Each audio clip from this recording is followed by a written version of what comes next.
Keto brown sugar and cinnamon breakfast oats. Remember to subscribe, comment, share and like it.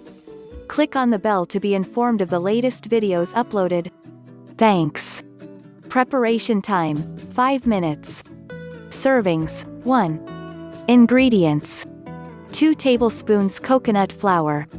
2 tablespoons coconut flakes. 1 tablespoon chia seeds. 2/3 cup almond milk. Half a tablespoon brown sugar erythritol. 1/4 teaspoon cinnamon. Procedure. 1. Stir together all the ingredients in a bowl. 2. Serve immediately or refrigerate overnight. Nutritional information. Energy 188 kilocalories. Protein 7 grams 13%. Fat 15 grams 67%. Carbohydrates 9 grams 20%. Fiber 3.5 grams.